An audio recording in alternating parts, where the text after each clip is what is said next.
तथागत गौतम बुद्ध, प्रियदर्शी चक्रवर्ती सम्राट अशोक, भारतीय राज्यघटनेचे शिल्पकार परमपूज्य बोधिसत्व भारतरत्न डॉक्टर बाबासाहेब आंबेडकर या महामानवांना वंदन करतो. दी बुद्धिस्ट सोसायटी ऑफ इंडिया राष्ट्रीय कार्यकारिणी, जिल्हा कार्यकारिणी, तालुका कार्यकारिणी, वार्ड शाखा कार्यकारिणी, उपस्थित उपासक उपासिका, बालक बालिका, आपल्या सर्वांना सप्रेम जय भीम. या दी बुद्धिस्ट सोसायटी ऑफ इंडियाच्या वर्षावास प्रवचन मालिकेचं उद्घाटन झालं आहे असं मी जाहीर करतो.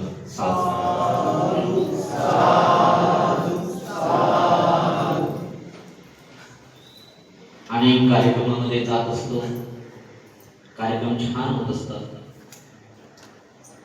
कार्यक्रमाच्या अगोदर सगळेच वक्ते प्रवक्ते म्हणत असतात की यानंतर भंतेजीला वेळ द्यायचा आहे, यानंतर भंतेजीला वेळ द्यायचा आहे, यानंतर भंतेजीला वेळ द्यायचा आहे.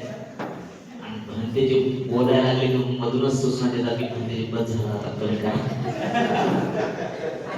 आज सगळीकडे तसंच असतंय, त्याच्यामुळे मी पण म्हणलं आज थोडंच बोलावं. आणि आज विषय दिलेला आहे बुद्ध आणि विज्ञान. या विषयाला तेवढासा न्याय देऊ शकणार नाही मी, पण धम्म हा विज्ञानावरच आधारित आहे आणि विज्ञान हेच धम्म आहे. विज्ञानाला सोडून धम्म दुसरं तिसरं काही नाही आहे. धम्म हा विज्ञानाच्या दिशेने जातो, विज्ञानाला सोडून धम्म कुठेही जात. या विषयाला थोडं थोडं मी सांगणार आहे. वर्षावास म्हणजे काय याविषयी आपल्या सर्वांनाच माहिती आहे, तरी पण हे आपलं पहिलं प्रवचन आहे. म्हणजे उद्घाटन तुमचं औपचारिकरित्या बेडसिरीवर झालेला, पण या ठिकाणी सर्वांना तो कार्यक्रमाचा लाभ घेता यावा म्हणून या कार्यक्रमाची तुम्ही इथून सुरुवात केली आहे. मागच्याही वर्षी वर्षावास मालिकेचं उद्घाटन या विहाराचं मीच केलं होतं, मीच उपस्थित होतो. तसेच मागच्या वर्षी भोरगिरी लेणीला जे बुद्धिस्ट सोसायटी ऑफ इंडियाने उद्घाटन केलं होतं, भोरगिरी लेणीवर, तिथे आपले जमजाळे साहेब आणि बुद्धिस्ट सोसायटी ऑफ इंडियाचे सर्व बरेचसे कार्यक्रम त्या ठिकाणी उपस्थित होते. त्याचंही उद्घाटन मी केलं. त्याही कार्यक्रमात उद्घाटक म्हणून मला या ठिकाणी बोलावण्यात आलेला आहे. पूर्वी बौद्ध महासभेवर आरोप व्हायचा की भिक्खू संघाला बिलकुल महत्त्व दिलं जात नाही, बौद्ध महासभा देत नाही. परंतु तसं काही नाही आहे. भिक्खू संघाच्या अनेक मीटिंग भीमराव साहेबांसोबत पार पाडलेल्या आहेत. चैत्यभूमीला मागचं जे भिक्खू संघाचं प्रशिक्षण होतं, त्या चैत्यभूमीच्या प्रशिक्षणात मी उपस्थित होतो आणि पूर्ण भारतातून अनेक भिक्खू आले होते. आणि या कार्यक्रमाची सुरुवात उद्घाटन म्हणून आपण भंतेजीच्या हाताने करत आहात, कारण वर्षावास हा भिक्खू संघाशी संबंधित आहे. विशेषतः तो त्यांचाच आहे. भिक्खूची संख्या कमी असल्यामुळे किंवा भिक्खू आपल्याकडून पोहोचत नसल्यामुळे ही जबाबदारी दी बुद्धिस्ट सोसायटी ऑफ इंडियाने उचललेली आहे आणि आम्ही सर्व कार्यकर्त्यांनी, प्रचारकांनी ती उचललेली आहे, कारण ते आमचं कर्तव्य आहे. डॉक्टर बाबासाहेब आंबेडकर म्हणतात मी शेवटच्या क्षणापर्यंत बौद्ध धर्माचा प्रचार केला आणि बाबासाहेबांनी शेवटच्या क्षणापर्यंत प्रचार केला. त्याच दिवशी बाबासाहेब स्वतःसोबत ती जबाबदारी आमच्यावर टाकली आहे आणि आमचं सुद्धा कर्तव्य आहे की धर्माचा प्रचार आणि प्रसार करणे. अगोदर सुद्धा आचरण करणे आणि नंतर त्याचा प्रचार आणि प्रसार करणे, कारण जो आचरण करतो त्यालाच प्रचार करण्याचा अधिकार आहे, कारण आचार हेच प्रचाराचं साधन आहे. तथागताने आदेश दिला चरण भिक्खवे चारिकम भोजनिताय भोजन सुखाय लोकानुकंपाय आथाने हिताय सुखाय देव मनसा. भिक्खूंनो फिरत राहा, गावोगावी जा, चालत राहा, धम्माचा प्रचार आणि प्रसार करा. चालत राहा. चालण्याची परंपरा तथागत बुद्धांनी शिकवलेली आहे आणि आजही भिक्खू चालत आहे. चालण्याचे अनेक कार्यक्रम तुम्ही रस्त्याने पाहत असता. आता ते मीडियामुळे आम्हाला दिसत आहे. मीडिया नसतं तर आमचा प्रचार एवढा प्रचार झाला नसता किंवा कमी प्रचार झाला असता. मागे तुम्ही थायलंडला पाहिलं, रस्त्याने भिक्खू लाईनीत चालत असताना एका कारने त्यांना उडवलं एका छोट्या मुलाने, आणि ती घटना जगासमोर आली. पहिया कार नावाच्या भंतेजीने अमेरिकेमध्ये कितीतरी किलोमीटरचा प्रवास केलेला आहे. आपण युट्यूबला पाहिलेला आहे. ते भंते भारतात पण आले होते. भारतात सुद्धा त्यांनी खूप मोठी चालण्याची धम्म रॅली आयोजित केली, आणि तेच त्यांना तो छोटासा कुत्रा त्यांच्या सोबत आला होता, आणि तो शेवटपर्यंत त्यांच्याकडे राहिला. त्याला आपण अलोका म्हणतो. हे चालण्याचं जे कार्यक्रम आहे याची सुरुवात तथागत बुद्धांनी केली. चरत विक्रमे चारित बहुजन हिताय बहुजन सुखाय. चालत राहा, धर्माचा प्रचार आणि प्रसार करत राहा. आणि तथागताचा आदेश शिरसामध्ये मानून भिक्खू आज 5,000 वर्षापर्यंत चालत आहे. वर्षावासाच्या काळामध्ये या चालत्या जीवनाला, या भटक्या जीवनाला स्थिरता मिळाली. त्यांना अभ्यासाला टाइम मिळावा, त्यांचं प्रशिक्षण व्हावं, यासाठी तथागताने वर्षावासाच्या काळामध्ये एका ठिकाणी थांबण्यासाठी भिक्खू संघाला आदेश दिला. फक्त शेतीची पिकं तोडवण्यात येऊ नये किंवा हिंसा होऊ नये हे एकच कारण नाहीये. भिक्खू संघाला अभ्यास करता यावं, त्यांचं प्रशिक्षण व्हावं, त्यांचं चिंतन मनन व्हावं, इतर भंतेजींची निर्मिती व्हावी, हे कारण त्याच्या पाठीमागे आहे. तथागताने पहिला वर्षावास धम्मचक्र प्रवर्तनाच्या दिवशी सुरुवात केली. धम्मचक्र प्रवर्तन म्हणजे आषाढ पौर्णिमा. आषाढ पौर्णिमा आपण साजरी केली, बेडसेली, बरोबर ना? या दिवसाला वर्षावासाची सुरुवात आपण म्हणत असतो, पण धम्मचक्र प्रवर्तन दिवस हा शब्द आपण नेहमी उच्चारला पाहिजे. कारण धम्मचक्र प्रवर्तन आषाढ पौर्णिमेला दिलेला आहे. सारणात्मक ज्या 5 जणांना तथागतांनी उपदेश दिला, हा तथागताचा पहिला उपदेश, पहिले प्रवचन, पहिली धम्मदेशना, यालाच आपण धम्मचक्र प्रवर्तन असे म्हणतो. आणि हे धम्मचक्र प्रवर्तन झाल्यावर त्या दिवसापासूनच वर्षावासाची सुरुवात झाली. म्हणून हा दिवसाला धम्मचक्र प्रवर्तन दिवस हे आपल्याला बार बार नेहमी उच्चारावा लागेल, तर तो शब्द रूढ होईल. आणि तेव्हा आमच्या लक्षात येईल की धम्मचक्र प्रवर्तन हे आषाढ पौर्णिमेला सिद्धांनी केलं होतं. या काळामध्ये भिक्खू काय करत असतात? वर्षावास म्हणजे वर्षाच्या काळातील, पावसाच्या काळातील भिक्खूचं वास्तव्य म्हणजे वर्षावास. भिक्खूनी काय करायचं? या काळामध्ये भिक्खूनी स्वतः अभ्यास करायचा आहे, स्वतःच्या ज्ञानामध्ये भर घालायची आहे, चिंतन करायचं आहे, ध्यान करायचं आहे, मनन करायचं आहे, अभ्यास करायचा आहे, तथागतांच्या सुत्तांचं पठण करायचं आहे, म्हणजे ते पाठ करायचे, म्हणजे एका पिढीतून दुसऱ्या पिढीकडे ते देता येईल. 84,000 तथागतांचे जे काही उपदेश आहेत, जे सुत्त आहेत, त्याचा अभ्यास करायचा आहे. नवीन शिष्य निर्माण करायचे आहेत, नवीन श्रामणेरांना प्रशिक्षण द्यायचं आहे. या काळामध्ये छोटे श्रामणेर मोठ्या भंतेजीकडे जाऊन शिक्षण घेतात, प्रशिक्षण घेतात, आणि 3 महिन्याच्या काळाच्या नंतर मग ते प्रचार प्रसाराला बाहेर पडतात. या काळामध्ये उपासकांनी काय करायचं? या काळामध्ये उपासकांनी अष्टशील उपसदाचं पालन करायचं. सर्व उपासकांना पंचशील अनिवार्य आहे. पंचशीलाचं पालन आपण प्रत्येकाने केलंच पाहिजे. पण या वर्षावासाच्या काळामध्ये, त्या 3 महिन्याच्या काळामध्ये उपासकांनी अष्टशील उपसदाचं पालन करण्याचा प्रयत्न करावा, किंवा तो अनुभव घेऊन पाहावा. तो अनुभव प्रत्येकाने घेतलाच पाहिजे. शक्य असेल त्यांनी करावं. प्रत्येकाला जबरदस्ती नाही, कारण अष्टशील पालन करत असताना काही अडचणी येत असतात. ते जबरदस्ती नाही, पण पालन करण्याचा प्रयत्न करावा. अष्टशील काय आहे थोडक्यात या ठिकाणी आपल्याला सांगायला. पंचशीलाची 5 तत्व, त्यामध्ये तिसऱ्या शिलामध्ये बदल होतो आणि आणखी काही सील त्याच्यामध्ये समाविष्ट होतात. तसं तो 10 शिलाचा एकत्रित भाग आहे. पहिलं तत्व पानाती पाता वेगळी सिक्का म्हणून समाधी आहे.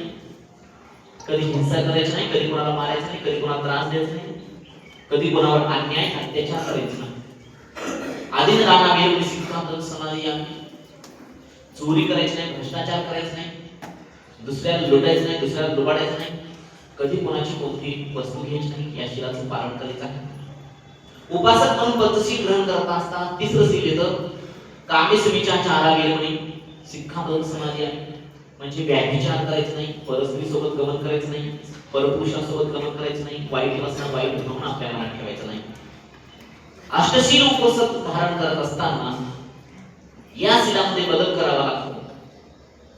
हे सील या शिलाचा बदल असा होतो अब्रह्मचर्य वेरमणी सिक्खापद समाधी आहे. म्हणजे मी ब्रह्मचर्य व्रताचं पालन करेन, म्हणजे मी कोणतेही लैंगिक संबंध प्रस्थापित करणार नाही, असे याचा अर्थ. नुसता वादा वेरमणी सिक्खापद समाधी आहे. खोटं बोलणार नाही, कोणाची फसवणूक करणार नाही.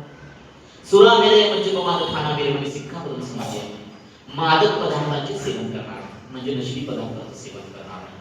आता दारू पिणार नाही, गांजा म्हणणार नाही, सिगारेट पिणार नाही, बीडी म्हणणार नाही, तंबाखू खाणार नाही, गुटखा खाणार नाही, ब्राऊन शुगर, ड्रग्स, हिरोईन, चरस अशा कोणत्याच मादक पदार्थांचे अंमली पदार्थांचे सेवन करणार नाही. यानंतर अष्टशील उपवास धारण करणाऱ्यांना आणखी 5 सील आपल्याकडे येतात. 6वं सील आपण आहे विकार भोजनावेरमणी सिक्खापद समाधी आहे. म्हणजे दुपारच्या अगोदर मी जेवण करेन, दुपारच्या नंतर जेवण करणार नाही. दुपारच्या नंतर आपण पातळ पदार्थ द्रव पदार्थच ग्रहण केले पाहिजे.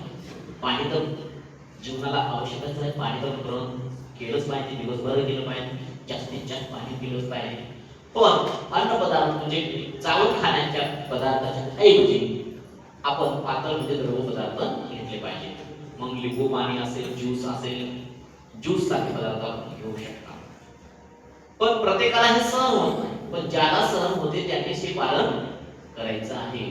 ज्यांना सहन होणार नाही त्यांनी पालन करायचं नाही. त्याच्यासाठी पंचशील अनिवार्य आहे, तर पंचशील पालन केलंच पाहिजे. पण ज्यांना हा अनुभव घ्यायचा आहे अष्टशील उपवासाचा, त्यांनी या अष्टशील उपवासाचं पालन करण्याचा प्रयत्न करावा. म्हणजे विकार भोजनावेरमणी दुपारच्या अगोदर जेवण करावं, दुपारच्या नंतर जेवण करू नये, द्रव पदार्थ नच्च गीत वादित विसुख दर्शना वेरमणी सिक्खापद समाधी आहे. अश्लील नृत्य पाहायचे नाही आणि करायचे सुद्धा नाही. अश्लील नृत्य म्हणजे नाच गाणे डान्स, अश्लील नृत्य जसे गौतमी पाटीलचा डान्स आपण मोबाईलवर बघतो, ऑर्केस्ट्रामध्ये बघतो, तर तसे अश्लील नृत्य आपल्याला पाहायचे नाही किंवा स्वतः सुद्धा करायचं नाही. यापासून आपल्याला दूर राहायचं आहे. म्हणजे टीव्ही वरले अश्लील वगैरे वरचे काही दिसतं ते आपण पाहायचं नाही आहे किंवा स्वतः पण करायचं नाही. माला दत्त विलेपन धारण मंडल विभूषण ठाणा वेरमणी सिक्खापद समाधी. माला घालायची नाही. माला म्हणजे मग ते फुलांचा हार असेल, सोन्याचा हार असेल, कोणते गळ्यातले जे काही हार असतील ते कोणतेही हार आपल्याला घालायचे नाही. दागिन्यांचे असतील, मौल्यवान दागिने असतील किंवा फुलांचे हार असतील, कोणतेही आपल्याला माला हार आपल्याला घालायचं नाही. कोणतेही मौल्यवान दागिने घालायचे नाही. मग ते हातामधले असतील, पायामधले असतील, कानातले असतील, नाकातले असतील, चैन पायातले असतील, हे कोणतेही दागिने मौल्यवान दागिने आपल्याला घालायचे नाही. माला गंध, गंध म्हणजे जे गंध लावतं, कोणी अष्टगंध लावतं, लाल, कोणी लाल लावतं, कोणी टिक्का लावतं, कोणी उभं लावतं, कोणी आडवं लावतं, कोणी वेगवेगळ्या प्रकारचे गंध लावतात. तर असा गंध आपल्याला लावायचा नाही. लेपन, कोणत्याही प्रकारचं लेपन लावायचं नाही. लेपन म्हणजे उदाहरणार्थ पावडर, आपण जे पावडर लावतो ते लेपन आहे. लिपस्टिक हे पावडर आहे, लाली वगैरे हे पावडर आहे. तर असे पदार्थ कोणतेही लेपन आपल्याला लावायचे नाही. ज्याला ह्या शिलाचं पालन करायचे त्यांच्यासाठी आहे, हे प्रत्येकाला अनिवार्य नाही. ज्यांची इच्छा आहे हा अनुभव घेण्याची त्यांच्यासाठी आहे. ज्यांना इच्छा नाही त्यांच्यासाठी पंचशील अनिवार्य आहे. तर मालानंद विलेपन म्हणजे कोणतेही लेपन मी लावणार नाही किंवा कोणतेही माला मी घालणार नाही. उच्चा सेना महासेना वेरवणी सिक्कावरून समाजावी, उंच असनावर मी झुकणार नाही, उंच असनावर झुकणार नाही. जात रूप रजतपटी गहना वेरवणी सिक्कावरून समाजावी, जात रूप रजत म्हणजे हे सोन्या नाण्याचे दागिने मौल्यवान दागिने घालणार नाही असा त्याचा अर्थ आहे. तर ह्या 10 शिलाचं पालन करून किंवा 8 शिलाचं पालन करून उपासक वर्षावासाचं पालन करू शकतात. वर्षावास विशेषतः भिक्खूंसाठीच असतो, परंतु ज्या उपासकांना हा अनुभव घ्यायचा आहे त्यांनी हा अनुभव घ्यावा. 10 शिलाचं पालन करावं, अष्टशिलाचं पालन करावं. सकाळी सकाळी बुद्धविहारात जावं, वंदना ग्रहण करावी. ज्या बुद्धविहारात भिक्खू आहेत त्यांच्याकडून अष्टशिक ग्रहण करावं. ज्या विहारात भिक्खू नाहीत त्यांनी स्वतःच ग्रहण करावं. विहारात शक्यतो येण्याचा प्रयत्न करावा. विहारात शक्य नाही झालं तर ते आपण घरीच ग्रहण करावं. सुत्ताचं पठण करावं, अष्टशिक ग्रहण करावं. नंतर सुत्ताचं पठण करावं. बुद्ध धम्म संघ वंदना, बुद्ध वंदना, धम्म वंदना, संघ वंदना, जे काही तथागतांची सुत्त आहे ते सुत्ताचं पठण करावं. पाठ असतील तर स्वतः पाठ केलेले म्हणावे, पाठ नसतील तर आपण पुस्तक बघून ते म्हणावे. पुस्तक बघून जरी रोज रोज म्हटलं तर एक दिवस ते आपोआप पाठ होऊन जाणार आहे. ते पाठ करण्याची आवश्यकता नाही, ते आपोआप पाठ होऊन जातं. रोज रोज तुम्ही सराव केला तर ते पाठ होऊन जातं. त्यानंतर आपल्या घरातील मुलांकडून बुद्ध आणि त्यांचा धम्म या ग्रंथाचं वाचन करून घ्यावं. आपल्या विहारात सुद्धा आपण ते वाचन करून घ्यावं. आपल्या विहारात जो काही ग्रंथ वाचनाचा कार्यक्रम असतो, बघा भिक्खू गावोगावी जायचे, धम्माचा प्रचार प्रसार करायचा. ज्या विहारात भिक्खू असतात तिथे भिक्खू प्रवचन देत असतात. परंतु भिक्खूंची संख्या कमी असल्यामुळे किंवा भिक्खू आपल्यापर्यंत पोहोचत नसल्यामुळे किंवा आपल्या विहाराला वर्षावासासाठी भंतेजी मिळत नसल्यामुळे आपण स्वतःच कार्यकर्त्यांनी ही जबाबदारी घेतलेली आहे आणि आपण आपल्या विहारामध्ये या ग्रंथाचं वाचन आपण करायचं. एखाद्या मुलाकडून करून घ्यायचंय, एखादा चांगला मुलगा असेल, एखादा शिक्षक असेल, त्याचं हे चांगलं असेल, भाषण कौशल्य, संवाद कौशल्य चांगलं असेल, त्यांच्याकडून ते वाचून घ्यायचं आहे. बुद्धिस्ट सोसायटी ऑफ इंडियाने ही जबाबदारी उचललेली असल्यामुळे आपल्या विहारात हे प्रवचन बुद्धिस्ट सोसायटी ऑफ इंडिया तर्फे घेतले जात आहे आणि त्यांना सहकार्य करून आपल्या प्रत्येक विहारामध्ये ग्रंथ वाचनाचा कार्यक्रम कसा करता येईल यासाठी आपण प्रयत्न करायचा आहे. कारण भिक्खूची जबाबदारी आपण ही पार पाडताना जरी वर्षावास भिक्खू संघाचा जरी असला तरी भिक्खूंची संख्या कमी असल्यामुळे किंवा ते आपल्यापर्यंत पोहोचत नसल्यामुळे ही जबाबदारी तुम्ही उचललेली आहे आणि ते काम तुम्हाला सातत्याने करायचं आहे. म्हणजे भिक्खू धम्मदेशना देतच असतात. महिन्यातून 3 महिन्यातून एखाद्या वेळेस आपण भंतेजीला आपण आमंत्रित करूया, परंतु पूर्ण वेळ भंतेजी आपल्याला मिळत नसल्यामुळे आपण बुद्धिस्ट सोसायटी ऑफ इंडियाच्या कोणत्याही बोधाचार्याकडून आपण ग्रंथाचं वाचन करून घ्यावं किंवा ते केलं पाहिजे. कारण ती जबाबदारी आपण उचललेली आहे. बुद्ध धम्माचा प्रचार प्रसार करणे ही आपली जबाबदारी असल्यामुळे आपल्या प्रत्येक विहारामधून या धम्मग्रंथाचं वाचन होत आहे. बुद्ध आणि त्यांचा धम्म, प्राचीन भारतातील क्रांती आणि प्रतिक्रांती, बुद्ध आणि कार्ल मार्क्स, हे 3 ग्रंथ बाबासाहेबांनी आम्हाला सांगितलेले आहेत. हे 3ही ग्रंथाचं वाचन आमच्याकडे झालं पाहिजे. बुद्ध आणि त्यांचा धम्म, प्राचीन भारतातील क्रांती आणि प्रतिक्रांती, बुद्ध आणि कार्ल मार्क्स, हे पुस्तक बाबासाहेबांनी स्वतः लिहिलेले आहेत आणि बाबासाहेबांनी स्वतः शिफारस केलेली आहे. त्याच्यामुळे या 3ही पुस्तकाचं ग्रंथाचं वाचन आमच्याकडे झालं पाहिजे. आणि शेवटच्या महिन्यात समारोपाचा कार्यक्रम आणि समारोप कार्यक्रमाच्या अगोदर एक छोटीशी परीक्षा घेऊ शकता आपण आणि लहान मुलांना त्याच्यामध्ये आपण समाविष्ट करू शकता. चांगलं तुम्ही बक्षीस देऊ शकता. त्यामुळे काय होईल, आपली मुलं सुद्धा या वाचन कार्यक्रमामध्ये सहभागी होतील. जे जरी वाचन कार्यक्रमात सहभागी नाही झाले तरी घरून ते वाचन करून तुमची परीक्षा देतील आणि अशा प्रकारे बुद्धविहारामध्ये लहान मुलांचा सहभाग होईल. कारण आपण ओरडतो की आमच्याकडे म्हातारी माणसं विहारात येतात, तरुण माणसं येतच नाहीत किंवा मुलं येतच नाहीत, तर त्यांच्यासाठी आपल्याला अशी वेगवेगळे कार्यक्रम आपल्याला राबवावे लागतात आणि तेव्हा ते नक्कीच त्यांचा सहभाग किंवा त्यांची संख्या वाढेल. तर हे खरंच हे सगळं विज्ञानावरच आधारित आहे. विज्ञानाला सोडून तथागतांनी कोणतंही सांगितलेलं नाहीये. तुमच्या आरोग्याला चांगलं आहे म्हणून हे शील तुम्हाला दिलेले आहे. विकार उपजनासारखं शील आहे, आरोग्याला चांगलं आहे म्हणूनच हे दिलेलं आहे. तर याच्या पुढे जाऊन बुद्ध आणि त्यांचा धम्म म्हणजे धम्म आणि विज्ञान याविषयी आपल्याला सांगायचे झाले तर 100% विज्ञानावर आधारलेले तथागत गौतम बुद्धांचे 5 सिद्धांत आहेत. ते 5 सिद्धांत कोणकोणते? एक अनित्यवाद, दुसरा अनात्मवाद, तिसरा अनिश्वरवाद, चौथा प्रतीत समुत्पाद, त्याला आपण कार्यकारण भाव सिद्धांत म्हणतो, आणि शेवटचा कर्म सिद्धांत. हे 5 सिद्धांत तथागत गौतम बुद्धांचे हे पूर्णतः 100% विज्ञानावर आधारलेलेच आहेत. म्हणूनच म्हटलेलं आहे विज्ञान म्हणजे धर्म आणि धर्म म्हणजेच विज्ञान. तर अनित्यवाद काय सांगतो? अनिच्छावत संखारा उपादवै, सर्व काही अनित्य आहे. नित्य असे या जगात काही नाही. जे आज आहे ते उद्या नाही, जे उद्या आहे ते परवा नाही, जे परवा आहे ते अपर्वा आहे. याही पुढे जाऊन आपण म्हणू शकतो जे या क्षणाला आहे ते पुढच्या क्षणाला, कारण क्षणाक्षणामध्ये बदल होता, क्षणाक्षणाला बदल होता.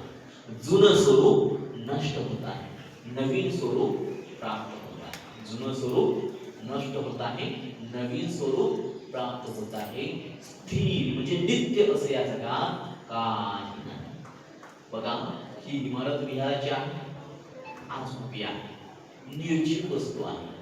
आम्हाला वाटतं की इमारतीत काही बदल होत नाही. किती वर्षापासून आम्ही बघतो? 50. काळ अनंत आहे आणि ही इमारत ही नित्य नाही, ही अनित्य आहे.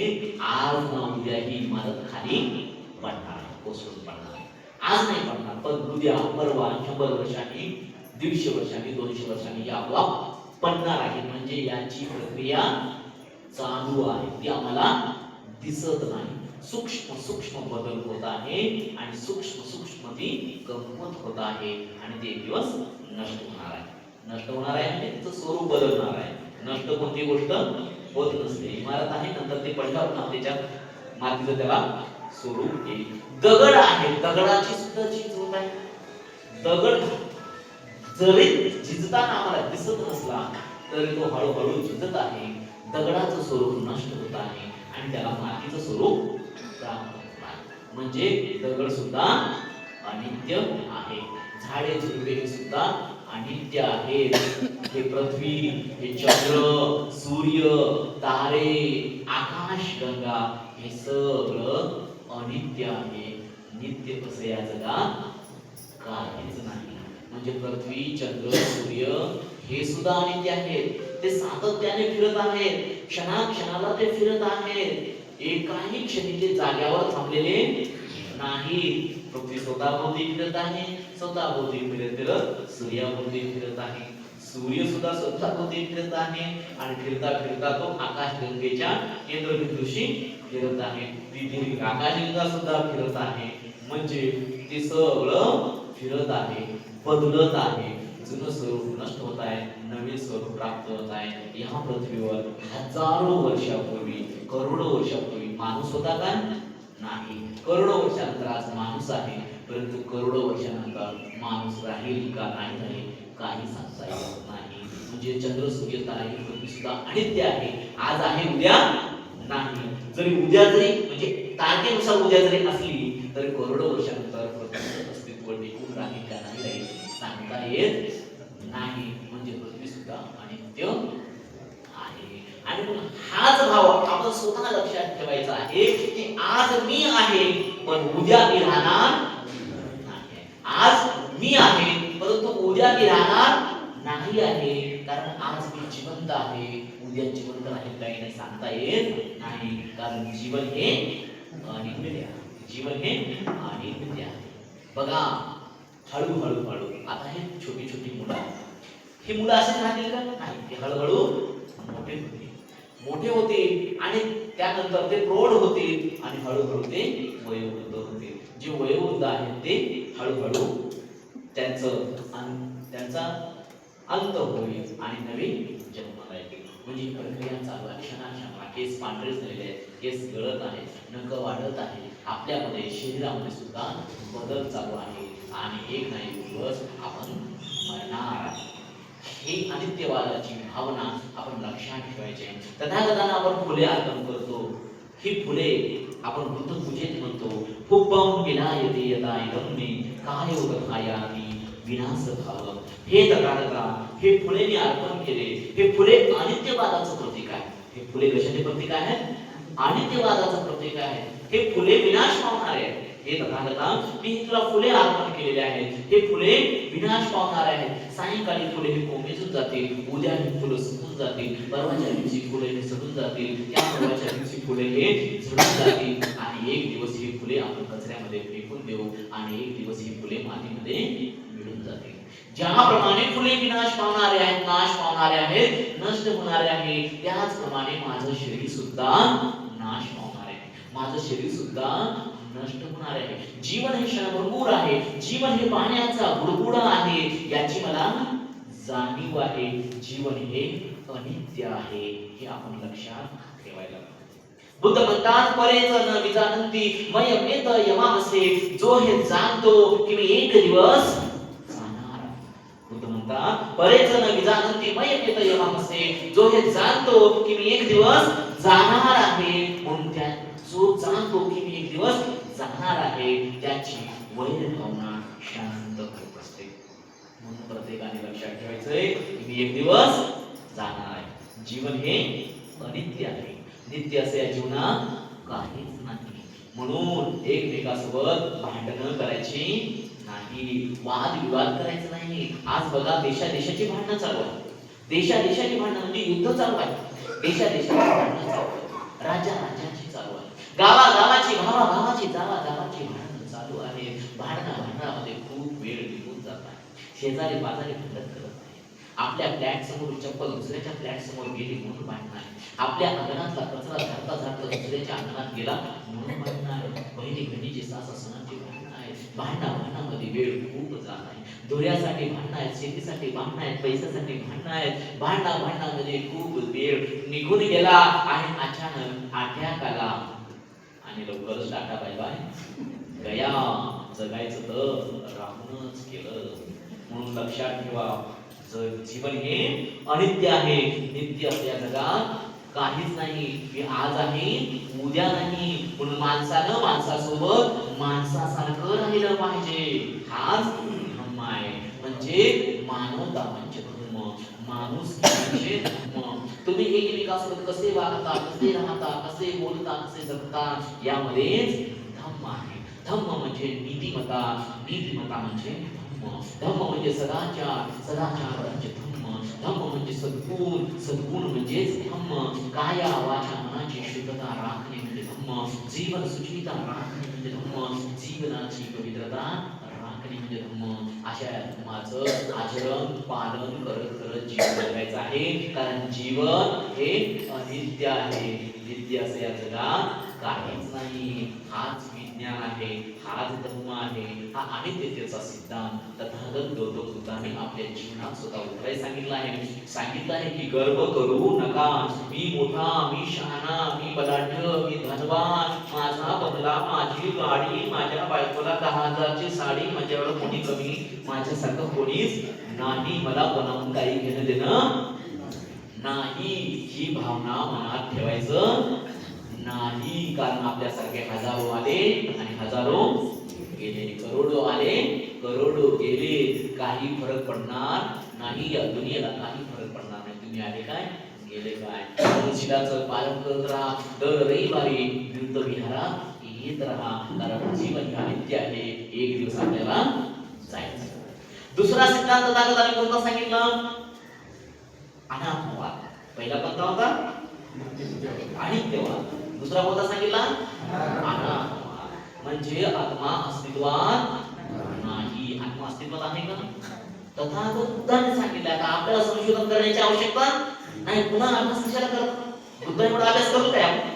तथागत बुद्धाने एवढा अभ्यास, तेवढा अभ्यास आता होत नाही. तथागताने तेव्हा सिद्ध करून टाकले, अभ्यास केला. आता पुन्हा त्याच्या भानगडीत पडू नका. पुन्हा संशोधन करा. तुम्ही ते करणं चांगली गोष्ट आहे. परंतु बुद्धाने संशोधन केलेलं आहे. तुम्ही त्याचा अभ्यास करा, त्याचा प्रचार प्रसार करा की अनात्मवाद म्हणजे आत्मा अस्तित्वात नाही. आत्मा या अस्तित्वातच नाही असं तथागताने सांगितलेलं आहे. त्यामुळं आम्हाला या आत्म्याला काढून टाकणे, आत्म्याला प्रसन्न करणे, अशा गोष्टीपासून आम्ही दूर राहिलो. म्हणून तथागत बाबासाहेबांनी 22 मध्ये सांगितलं, काय सांगितलं की मी पिंडदान करणार नाही. पिंडदान म्हणजे आत्म्यालाच करायचं असतं नाही. श्राद्ध पक्ष करणार नाही, पिंडदान करणार नाही, तर आत्मा अस्तित्वात नाही. तर आमचे मृत्यू पावल्याच्या नंतर बरेचसे लोक स्वर्गवासी लिहितात त्यांच्या फोटोच्या समोर. काय लिहितात? स्वर्गवासी. कोणी कोणी लिहितं कैलासवासी. आणि आमचे बौद्ध लोक लिहितात बुद्धवासी. म्हणजे बुद्धाने जसं काय बोलवले त्यांना. बुद्धांचा असं काही वास आहे का? बुद्धांचं असं काही ठिकाण आहे का वर? नाही. बुद्धाने सांगितलं की आत्माच अस्तित्वात नाही. त्यामुळं आम्हाला या गोष्टीवर विश्वास ठेवायचा नाही. कारण बुद्ध विज्ञानवादी आहे. बुद्ध वैज्ञानिक गोष्टीवर आधारलेला आहे. बुद्धाने सांगितलं की आत्मा अस्तित्वात नाही. सांगताय पाठीमध्ये आवाज येत नाही? हा, ते छान आहे. ते जबरदस्त घेऊन जाईल. तर आत्माच अस्तित्वात नाही. त्यामुळं आत्म्याला खुश करणे, आत्म्याला पिंडदान करणे अशा भानगडीत आम्हाला पडायचं नाही. अनात्मवाद हाच याचा अर्थ आहे की आत्मा अस्तित्वात नाही.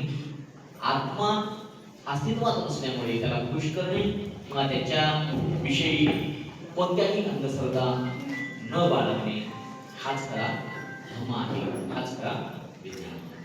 त्यानंतर सांगितलं निरीश्वरवाद, त्याला अनिश्वरवाद. काय म्हणतो? अनिश्वरवाद, निरीश्वरवाद. बाबासाहेबांनी 22 प्रतिज्ञेमध्ये जे काही पहिल्या 5 प्रतिज्ञा दिल्या, या पहिल्या 5 प्रतिज्ञा या अनिश्वरवादाच्या सिद्धांतावर आधारित आहे. निरीश्वरवादाच्या सिद्धांतावर आधारित आहे. आजही आमचे बौद्ध बांधव या प्रतिज्ञेचं पूर्णतः पालन करत नाही. ते इतरांना डिवचण्यासाठी दिलं नाही, त्याचं स्वतःमध्ये पालन करण्यासाठी दिलेलं आहे, आचरण करण्यासाठी दिलेलं आहे. इतरांना डिवचण्यासाठी दिलेलं नाही आहे. आम्हाला त्याचं स्वतः पालन करायचं आहे, स्वतः आचरण करायचं आहे. आजही आमच्या घरातले देवारे गेलेले नाही, आजही गेलेले नाही. कमी लोक याच्यातून सुटलेले आहेत की जे बुद्धविहाराशी संबंधित आहेत, जे बुद्धांचे प्रवचन ऐकतात, जे धर्म चळवळीत आहेत, जे धर्म कार्यात आहेत, त्यांचे देवारे निघालेले आहेत. परंतु बऱ्याच जणांच्या घराघराचे देवारे निघालेले नाही आहे. आम्हाला बाबासाहेबांच्या 22 प्रतिज्ञेचं स्वतः आचरण करायचं आहे आणि बौद्ध उपासक उपासिकांना समजावून सांगायचं आहे की हे खरंच अस्तित्वात नाही. ते बाबासाहेबांनी सांगितलेलं आहे. एवढे विद्वान ज्ञानीवंत आम्ही नाही आहोत की पुन्हा त्याच्यावर संशोधन करण्यासाठी बाबासाहेबांनी संशोधन केलं. ज्या 22 प्रतिज्ञा दिल्या त्याचं आम्हाला आचरण पालन करायचं आहे. कोणत्याही देवी देवतांच्या आहारी आम्हाला जायचं नाही. आमच्या डोक्यामध्ये जे काही किडे भरलेले होते ते किडे बाबासाहेबांनी काढून टाकलेले आहे.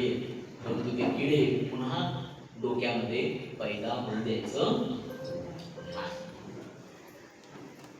यामुळे अनेक गोष्टी उत्पन्न होतात.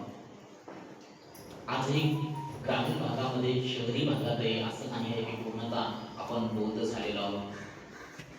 आजही कंदोऱ्याचे कार्यक्रम चालतात, आजही उपास तपासणं असं चालतात. थोड्याच दिवसामध्ये काही आमच्या महिला 9 दिवसात 9 रंगाच्या साड्या घालताना दिसतील, पायात चप्पल सोडून देताना दिसतील, उपास तापास करताना दिसतील. आम्हाला त्यांचं प्रबोधन करायचं आहे आणि बुद्ध धर्माच्या मार्गावर आणायचं आहे. बघा, एक गाव होतं आणि त्या गावावरून मधमाशा जात होत्या. काय जात होत्या? वरून मधमाशा जात होत्या. आणि वरून मधमाशा जात असताना त्यांना खाली त्या गावामध्ये एका ठिकाणी उकीड असतं. उकीड आपली शेणाचा ढिगारा, गाईच्या शेणाचा ढिगारा, गाई म्हशीच्या शेणाचा ढिगारा. आणि त्या शेणाच्या ढिगाऱ्यावर काही माशा बसल्या होत्या, गावातल्या मासे, गावठी मासे. त्या मधमाशांना वाटलं की आधी आपली भावकी दिसत आहे. त्या माशांना आणि पण माशा गायकवाड कांबळे वरून मधमाशा जात होत्या. त्या मधमाशांना या उकिरड्यावरल्या माश्या दिसल्या. ते म्हणजे आपले भावकी आणि आपण तिकडे शुद्ध फुलांचा रस पित आहे. फुलांचा रस पित आहे. मधमाशा फुलांचा रस पितात आणि आपली भावकी अजूनही शेणावर कशी काय पडलेली आहे. 65 वर्षापासून बौद्ध धर्म दिला आहे. त्याचं ज्ञान आम्ही ग्रहण करत आहोत, त्याचा रस आम्ही ग्रहण करत आहोत. आणि आमची भावकी कसं काय उघड्यावर पडलेली आहे. मग त्या मधमाशा खाली आल्या आणि ह्या आपल्या गावठी माशा, त्या मधमाशा हे आपल्या भावकीला आपण सुधारलं पाहिजे की 65 वर्षाच्या नंतरही ह्या माशा शेणावरच पडलेल्या आहेत, किड्यावरच पडलेल्या आहेत. तेव्हा त्या माशा, मधमाशा या माशांना म्हणतात की अहो 65 वर्ष झालेले आहे बाबासाहेबांनी आपला बौद्ध धर्म दिला, या उकिरड्यातून आपल्याला बाहेर काढला. तिकडे चला, जंगलामध्ये चला, तिकडे बगीच्यात चला. तिकडे वेगवेगळी फुलं आहेत, वेगवेगळी फळं आहेत. चमेलीची फुलं, मोगऱ्याची फुलं, गुलाबाची फुलं, झेंडूची फुलं, वेगवेगळ्या फुलांचा रस आपल्याला पिता येईल. वेगवेगळ्या फुलांचा आस्वाद घेता येईल. पहा, आम्ही सगळ्या फुलांचा रस पित आहोत आणि तुम्ही इथे सेम खात बसला. चला चला. आणि मग ह्या गावात किड्यावरच्या माश्या विचार करतात. ते म्हणतात आम्ही गावलोकांची पहिली मीटिंग घेतो आणि मग ती मीटिंग घेतात. हे माश्या सांगतायत की तिकडे फुलं आहेत, मोगऱ्याचं फूल, गुलाबाचं फूल आणि त्या फुलांचा रस प्यायचा आहे. खरं सांगतायत ते? खरं आहे का ते? बरं, जर का आपण त्यांच्यासोबत गेलो आणि तिकडे फुलं भेटलेच नाही, फुलाचा रसच प्यायला भेटला नाही तर? काही माश्या म्हणतात की नाही, त्यांच्यावर विश्वास ठेवला पाहिजे. काही म्हणतात नाही नाही, विश्वास नाही ठेवला तिकडे उपाशी मारायचं का? बरं, ठीक आहे, आपण त्यांच्यावर विश्वास ठेवू, पण अर्धवट विश्वास ठेवू. आपण त्यांच्यासोबत जाऊ, पण तिकडे जर रस भेटला नाही, फुलं भेटले नाही तर उपाशी मारायचं का? त्यासाठी आपण काय करू, थोडीशी सिधुरी बांधू. आता सिधुरी काय होती? यांचं अन्न काय होतं? शेण. मग प्रत्येकाने छोटे छोटे शेणाचे छोटे छोटेसे गोळे बनवले आणि आपल्या तोंडामध्ये ठेवले, जेणेकरून तिकडे रस नाही भेटला तर तेच खात येईल. बारीक बारीक शेणाचे गोळे बनवले आणि त्यांनी त्यांच्या तोंडात ठेवले. आणि ह्या गावठी माश्या किड्यावरल्या त्या मधमाशांसोबत वर उडाल्या आणि वर तिकडे जंगलामध्ये, बगीच्यामध्ये वेगवेगळ्या फुलावर त्याने नेलं. या गावठी माशांना खूप आनंद झाला. त्याला खूप छान बगीचा दिसला, फळं दिसली आहेत आणि मग प्रत्येक फुलावर जाऊन ते रस पिऊ लागले. या फुलावर, त्या फुलावर, त्या फुलावर, झेंडूचं झालं, गुलाबाचं झालं, मोगऱ्याचं झालं, चमेलीचं, वेगवेगळ्या फुलावर जाऊन फुलांचा रस पिऊ लागले. आणि त्याच्यातल्या काही माश्या आल्या आणि त्या मधमाशांना म्हणाल्या, अहो तुम्ही म्हणालात की वेगवेगळी फुलं आहेत, वेगवेगळ्या फुलामध्ये वेगवेगळा रस आहे आणि वेगवेगळ्या फुलांचा या फुलावर, त्या फुलावर, त्या फुलावर, त्या फुलावर, या सगळ्या फुलांचा रस आम्ही पिला, त्याचा आस्वाद घेतला, परंतु याच्यामध्ये चवच नाही, टेस्टच येत नाही. मधमाशांमध्ये झाले, वेगवेगळ्या फुलावर आपण नेलं, यांना टेस्ट काय येत नाही, काहीतरी भानगड. मग त्या माशांना ते जवळ बोलवलं. त्यांना संशय आला की यांच्या तोंडात काहीतरी आहे. तोंड उघडा बरं, बघूया तोंडात काय तुमच्या. मग त्यांनी तोंड उघडलं. तोंड उघडल्याबरोबर मधून भक्कारा, जसा भुक्याचा भक्कारा येतो आपल्या तोंडात, दारूचा भक्कर. अरे रे रे, वास खान. अरे रे मूर्खांनो, पहिले तोंडातलं शेण फेका. तोंडात शेण फेकलं का तुम्हाला फुलाच्या रसाची चव येईल, त्याची टेस्ट लागेल, त्या फुलाच्या रसाचा आस्वाद घेता येईल. बौद्ध बांधवांनो, 1956च्या अगोदरचं शेण जे काही आमच्या डोक्यात भरलेलं आहे ते शेण आम्हाला काढून फेकावं लागणार आहे. आणि ते काढून फेकलं की आम्हाला बौद्ध धर्माचा आस्वाद घेता येईल, बौद्ध धर्माचा रसाची चव येईल, तो रस आम्हाला पिता येईल. आणि ते शेण डोक्यात भरू नये म्हणून बाबासाहेबांनी या 5 प्रतिज्ञा सुरुवातीच्या दिलेल्या आहेत. आणि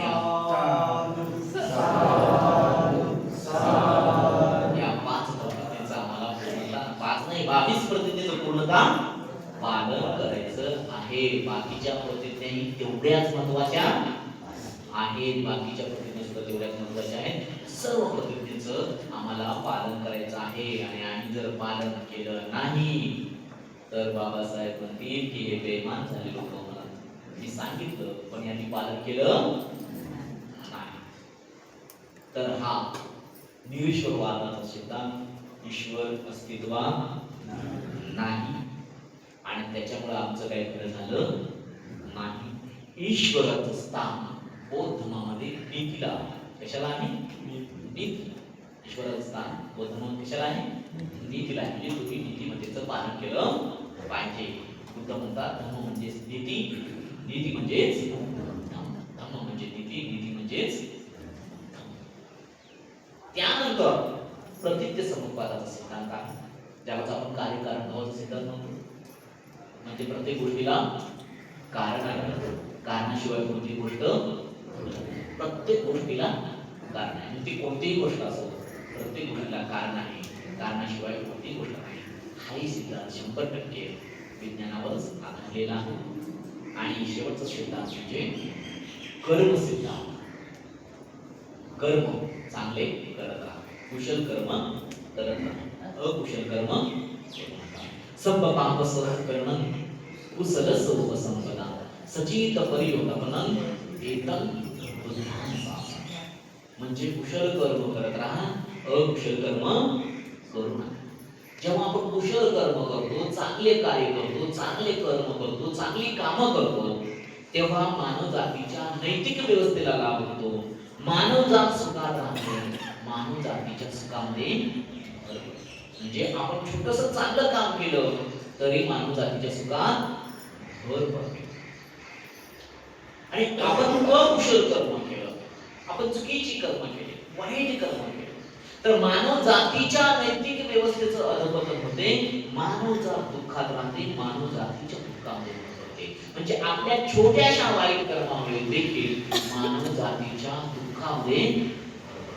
म्हणून बुद्ध म्हणतात सर्व पाप सकरणं कुशल सर्व संपदा सचित परियोगापनं एतत् बुद्धान सासनं. कुशल कर्म करत राहा, अकुशल कर्म करू नका. चांगले काम करा, वाईट कर्म करू नका. चांगलं कार्य, चांगले कर्म, कुशल कर्म करत राहा. आपल्या चित्ताला शुद्ध ठेवा. हीच तथागताची शिकवण आहे. आणि या शिकवणीचं आम्हाला पालन करायचं आहे, आचरण करायचं आहे. बाबासाहेब 15 ऑक्टोबरच्या भाषणामध्ये म्हणतात की मोठ्या कष्टाने मी बौद्ध धर्माच्या वतीने तुम्हाला टाकला आहे. बौद्ध धर्म मी स्वतः ग्रहण केला आहे आणि तुम्हाला तो दिला आहे. तुम्ही जर त्याचं पालन आचरण केलं नाही तर जगातले लोक नाव ठेवतील की महाराजांनी बौद्ध धर्म पाठवला. म्हणून आम्हाला पालन करायचं आहे. आम्ही जर पालन केलं नाही तर पुन्हा ते जुने दिवस आम्हाला येतील. ते जुने दिवस आम्हाला पुन्हा बघायचं नाही आहे. तर बौद्ध धर्माचं पालन करूया, बौद्ध धर्माचं आचरण करूया. बौद्ध धर्माचे 5 सिद्धांत पूर्णतः विज्ञानावर आधारलेले आहेत. बुद्ध हे मनोवैज्ञानिक आहेत, म्हणजे मानसशास्त्रज्ञ आहेत. तथागत बुद्ध, ऑरिस्टॉटल, सॉक्रेटिस, प्लेटो यांच्याही अगोदरचे मानसशास्त्रज्ञ आहेत. मनावर सर्व गोष्टी आहेत हे तथागताने सांगितलं. म्हणून मनोसेटा मनोमया मनसाची बुद्धी नहासी करू देवा तत्व मनिवेदी चक्रवं महत्वपदं सर्व चित्त प्रवृत्ती मनात उत्पन्न होतात. मन चित्त आहे, मन ही शक्तिशाली आहे. जेव्हा तुम्ही एखादं वाईट कर्म करत असता तेव्हा ते अगोदर मन ठरवतं. जेव्हा तुम्ही चांगले कर्म करत असता तेव्हा मन फिरतं.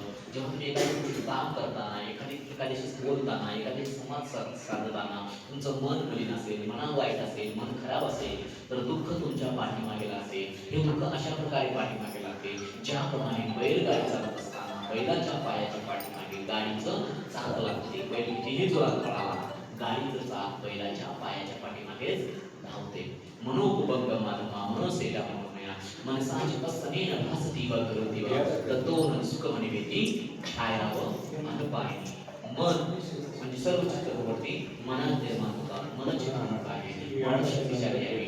दुसऱ्याला बोलताना, एखादं काम करताना तुमचं मन निर्मळ ठेवा, तुमचं मन स्वच्छ ठेवा, तुमचं मन प्रसन्न ठेवा, तुमचं मन साफ ठेवा, तुमचं मन स्वच्छ ठेवा, तुमचं मन शुद्ध ठेवा. तुमचं मन निर्मळ असेल, स्वच्छ असेल, प्रसन्न असेल, सुख तुम्हाला सावलीप्रमाणे सोबत करते. ज्याप्रमाणे तुमची सावली, तुमची छाया तुम्हाला कधीच सोडून जात नाही, त्याचप्रमाणे सुख सुद्धा तुम्हाला कधीच सोडून जात नाही. मग मन कसं ठेवायचं आहे? शुद्ध ठेवायचं आहे, कारण शुद्ध झाल्याशिवाय बुद्ध होता येत नाही. बुद्ध म्हणजे तथागत बुद्ध नाही सांगणार आपण, बुद्धांचे उपासक हो, बुद्धांचे अनुयायी हो.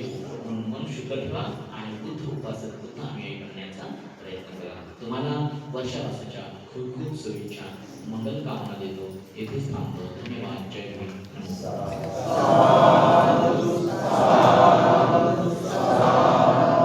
भवतु सर्वमंगलं रक्षन्तु सर्वदेवता समवर्तानुभावेन सदा सन्ति भवन्तु ते. भवतु सर्वमंगलं रक्षन्तु सर्वदेवता सर्वधर्मानुभावेन सदा सन्ति भवन्तु ते. भवतु सर्वमंगलं रक्षन्तु सर्वदेवता सर्वसंगानुभावेन सदा सन्ति भवन्तु ते. इचितं पथितं तुयं क्षिप्तमेव समीजतुं सब्बे पुरेन्दोचितसंकप्पा छन्दोपैरसोहिता मणिज्योतिरसोहिता स्रवन्ति विकसन्तु सर्वरोगो विनाशतो. माते भवन्तन्तराय सुखी दीर्घायुः अभिवादनशीलस्य निचोट्टापचाय चत्तारो धर्मवर्धन्ति आयुर्नो सुखं बलम्. आयुर्वर्ग संपत्ति सुख संपत्ति मेव च ततो निब्बान संपत्ति विनाते समीजतु.